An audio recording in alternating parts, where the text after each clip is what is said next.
Tere hommikust, armas kogudus. Mul on väga hea meel selle üle, et ma saan täna hommikul teie keskel olla. Kuigi mina teid ei näe, siis on ikka hea meel sellest, et meil ka nende tehniliste võimaluste abil on võimalik olla üheskoos osaduses. Aga eriliselt tahaksin ütelda tere tulemast kõigile neile inimestele, kes ei ole harjunud laupäeva hommikuti kirikusse minema, aga kes tänasel hilisel hommikutunnil on ometi leidnud oma tee oma arvutiekraanide ette. Üks suur, tugev, soe, virtuaalne kallistus teile kõigile. Tere tulemast, soovin teile kõigile ilusat hingamise päeva.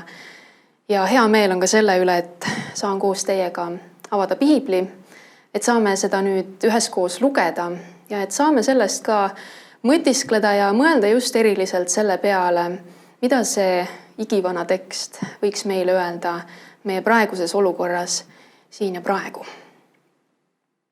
Meie täna hommikuseks piiblitekstiks olen valinud ühe jutustuse Markuse evangeeliumi 9. peatükist. See on jutustus, mida eelmisel laupäeval pastor David Nõmmik ka põgusalt oma jutluses käsitles, aga täna siis tahaksin natukene sügavamalt sellele loole keskenduda. Leiame selle jutustuse Markuse evangeeliumi 9. peatükist ja ma loen siit salmid 14-29. Ma loodan, et neil, kes on just olnud piiblitunnis, et teil on endiselt piiblit käepärast, aga kui on ka inimesi meie seas praegu, kellel ei ole piiblit, siis kõige lihtsam variant on piibel.net interneti leheküljelt, väga lihtne leida eestikeelset piiblit. Niisiis, täna hommikune piiblitekst Markuse 9, salmid 14-29. Ja kui nad tulid jüngrite juurde, nägid nad suurt rahva hulka nende ümber ja kirjatundjaid jüngritega vaidlemas. Niipea kui rahva hulk Jeesust nägi, olid nad kõik väga hämmastunud, jooksid tema juurde ja tervitasid teda. Ja Jeesus küsis neilt, miks te vaidlete nendega? Keegi rahva hulgast vastas talle, õpetaja, ma tõin sinu juurde oma poja, kellel on keeletu vaim ja kus tahes see teda tabab. Paiskab see ta maha ja siis mu poeg ajab vahtu suust ja kiristab hambaid ja kangestub. Ja ma ütlesin su jüngritele, et nad ajaksid selle välja, ent nad ei suutnud. Aga tema vastas neile, oh uskmatu sugupõlv, kui kaua ma pean teie juures olema. Kui kaua tuleb mul teiega kannatlik olla. Tooge ta minu juurde. Ja nad tõid ta Jeesuse juurde. Ja Jeesust nähes raputas vaim kohe poissi ja poiss kukkus maha ja vähkres vahtu suust ajades. Ja Jeesus küsis tema isalt, kui kaua see temaga juba nõnda on. Aga tema ütles, lapsest saadik. Ja see vaim on teda sageli visanud ka tulle ja vette, et teda hukata. Aga kui sa midagi võid, tunne meile kaasa ja aita meid. Aga Jeesus ütles talle, sa ütled, kui sa võid. Kõik on võimalik sellele, kes usub. Otse kohe hüüdis lapse isa, ma usun, aita mind mu uskmatuses. Aga kui Jeesus nägi, et rahva hulk kokku jookseb, sõitles ta rüvedat vaimu. Sina keeletu ja kurt vaim, ma käsin sind. Mine temast välja ja ära tule kunagi enam tema sisse. Ja vaim läks välja kisendades ja teda üha raputades ning poiss jäi otse kui surnuks, nii et paljud ütlesid, et ta on surnud. Aga Jeesus võttis poisi käest kinni, tõstis ta üles ja poiss tõusis püsti. Ja kui nad olid koju tulnud, küsisid ta jüngrid temalt omavahel olles, miks meie ei suutnud teda välja ajada. Ja Jeesus ütles neile, see tõug ei lähe välja millegi muu kui palvega.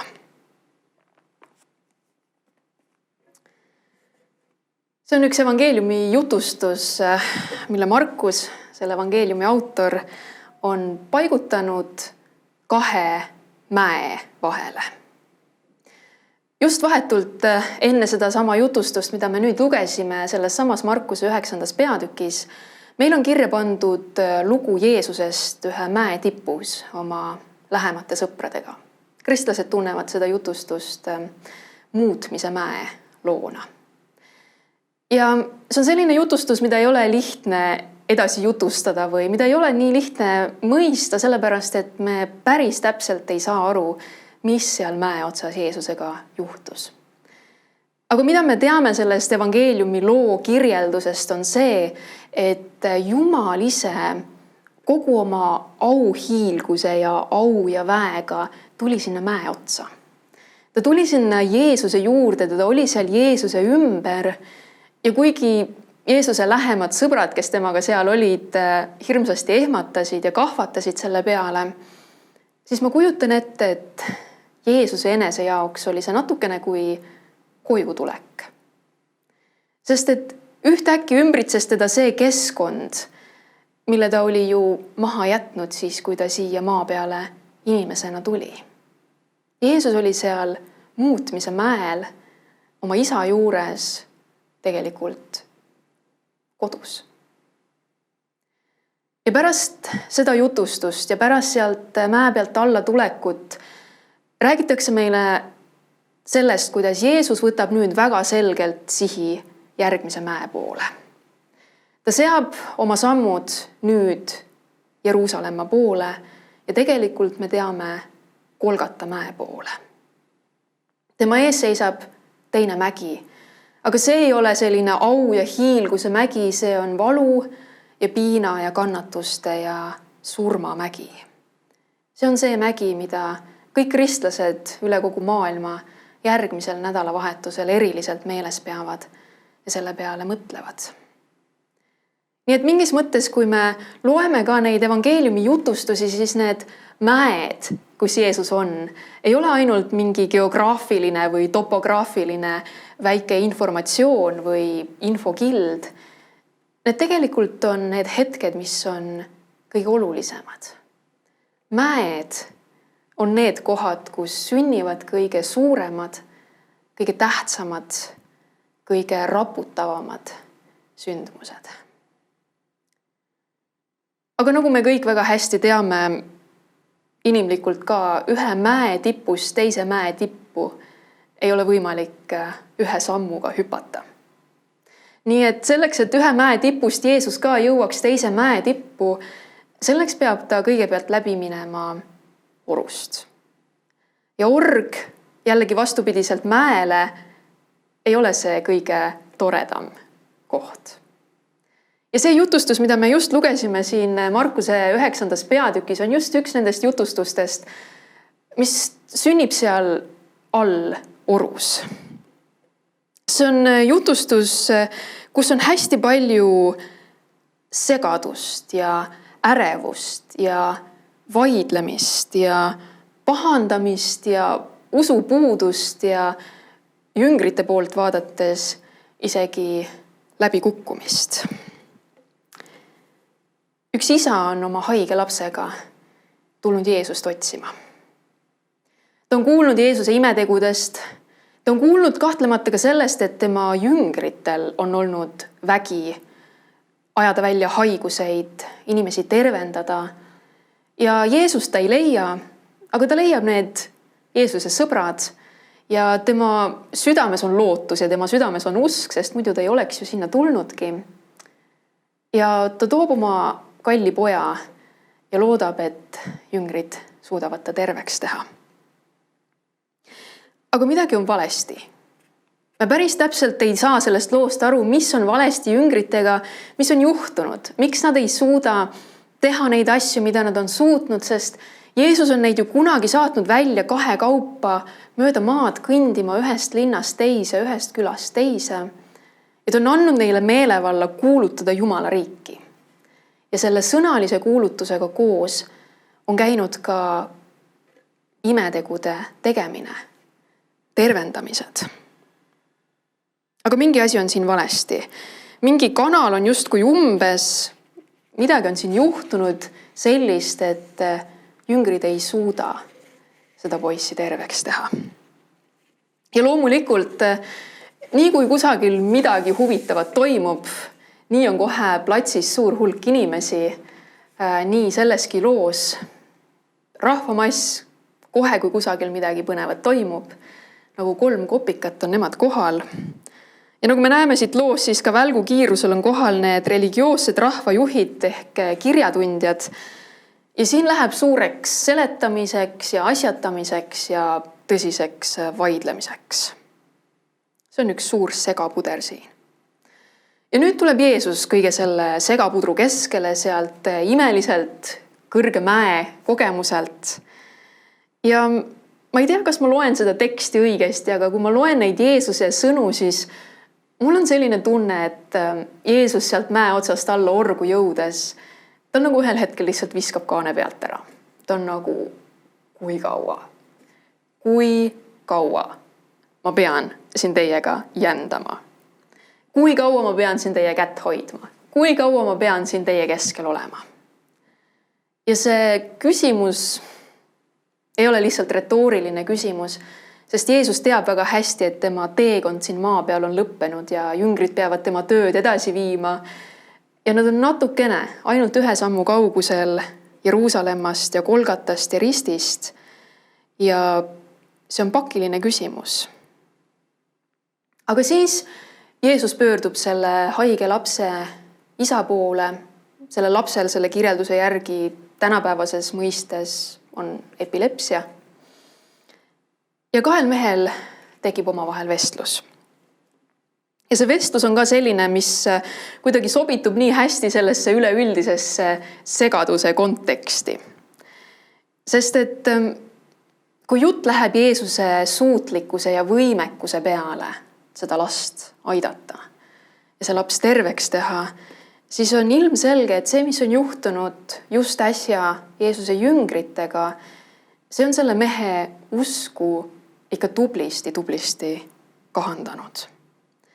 Ja ta pöördub Jeesuse poole sellise natukene argliku, kui sa midagi võid meie heaks teha, siis mõtle meie peale palvega. Ja Jeesusel selle peale kohe kulmud kerkivad, on, mis mõttes? Wow. Mis mõttes, kui sa midagi suudad teha? Ja kohe selle poisi isa vastab Jeesusele, ma usun, aita mind mu uskmatuses. Ja mul ei tundu see loogiline. See vastus tundub minu jaoks olema selline sama suur segapuder kui kogu see olukord, milles nad kõik olid siin. Sest et see mees paneb oma vastuses kokku kaks asja, mis minu jaoks nagu ei saa või ei peaks kokku käima. Kuidas sa saad öelda ühe hingetõmbega, ma usun, ma ei usu, aita mind? Kuidas sa saad öelda, ma usun, aga tegelikult ma ei ole kindel, kas või kui palju ma usun? Kas usk ja uskmatus või usk ja usu puudus, kas need ei ole mitte kaks üksteist välistavat asja? Kas need ei ole mitte täiesti vastandlikud, täiesti erinevad asjad, mis ei saa ühe korraga sama inimese elus, samas situatsioonis olla? Kas usk ja uskmatus saavad käia käsi käes?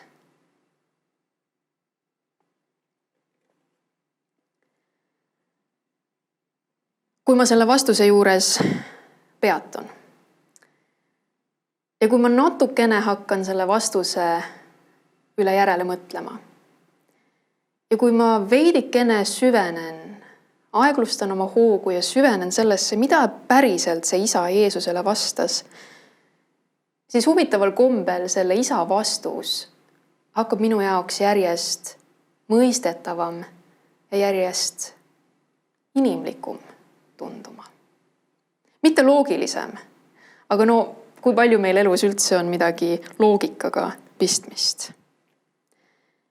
Sest et see, millele selle õnnetu mehe vastus viitab, on see, et usk ja selle puudumine, usk ja kahtlemine ei ole mingid kaks täiesti eraldi seisvat kiviplokki, mis servapidi üldse kokku ei puutu ja mille vahelt on veel tee ka läbi tehtud ja piir maha tõmmatud ja millel ei ole mitte kunagi üksteisega mitte mingisugust pistmist. Pigem ütleb selle mehe vastus, et usk ja usu puudus, need on ühe mündi kaks poolt. Või et need on ühe skaala erinevad otsad ja sinna vahele jääb kogu see skaala oma rikkuses. Ja see on see tegelikult, mida ma ju näen enda ümber. Ma näen seda oma usklike sõprade, kristlaste elus. Ma näen seda nende inimeste elus, kes ei ole kuidagi otseselt usu või kirikuga seotud.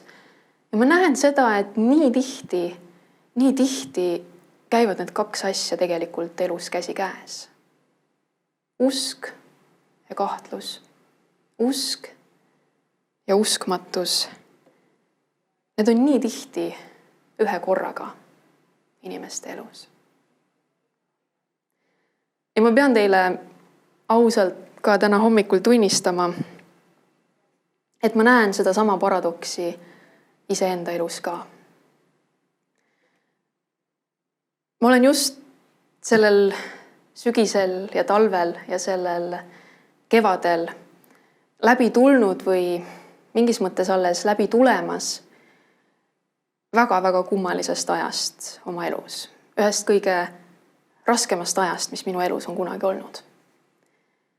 Ja see on olnud selline aeg, kus ma olen esitanud küsimusi ja seadnud kahtluse alla asju, mida ma mitte kunagi varem oma elus ei ole kahtluse alla seadnud.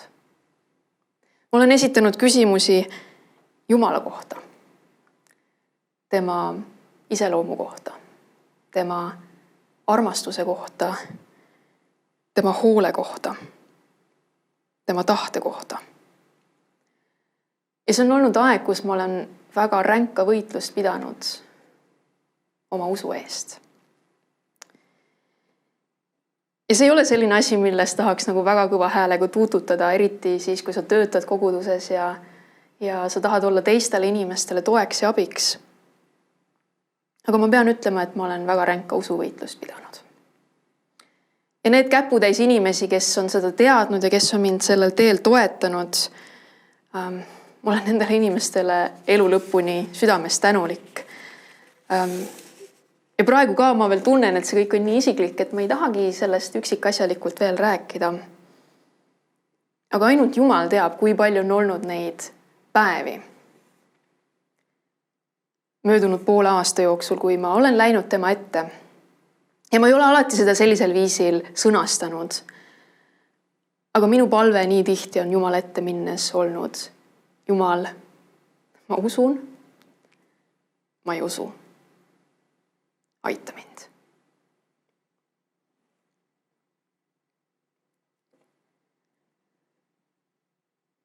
Ma tean, et see sama kehtib väga paljudes erinevates eluvaldkondades. See seier, mis liigub selle skaala peal, mida me tihti arvame, et seda skaalat ei olegi, see siiski on olemas. Me läheme praegu oma rahvana, aga tegelikult ju terve maailmana läbi täiesti enneolematust olukorrast, sellest kriisist ja sellest pandeemiast ja haigusest. Ja see ei ole lihtne olukord mitte kellegi jaoks meist. Keegi meist ei ole näinud sellist haiguspuhangut varem. Keegi meist ei ole kunagi näinud, et maailm sellisel viisil lihtsalt seisma jääks.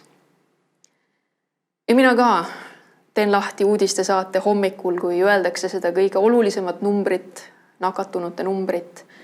Ja vaatan oma Facebooki sõprade postitusi ja kuulan tõsiseid saateid tööpuudusest ja selle kasvamisest. Ja ma näen enda ümber nii palju paanikat ja nii palju muret ja nii palju teadmatust ja ärevust. Ja ma olen viimastel nädalatel ka rääkinud inimestega, kelle see ärevuse seier on seal täiesti punases. Nad on täiesti paanikas, nad ei tea, mis on, nad ei tea, mis saab. Nad ei tea, kas elu on läbi või läheb see veel edasi. Neil on tohutu mure selles osas, mis on ja mis tuleb. Ja teisest küljest kristlastena me ju teame selle maailma lugu.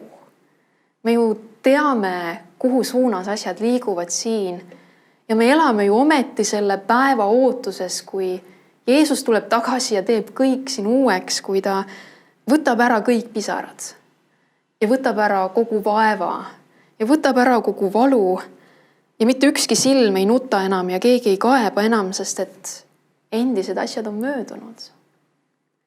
Ja isegi siis, kui see haigus peaks meid puudutama nii lähedalt, et see võtab ära mõne meile kalli inimese, isegi siis, kui see peaks meid ennast siit maailmast ära võtma, siis me ju ometi elame selle päeva lootuses, kui surmal ei ole enam astelt ja surmal ei ole enam võimu.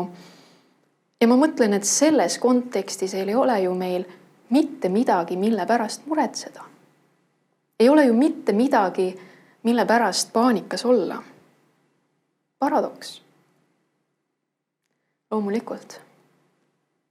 Ja ma tean, et nii paljude inimeste kõige ausam palve nendel päevadel on Jumala ette minnes. Jumal, ma ei karda. Ma kardan. Aita mind.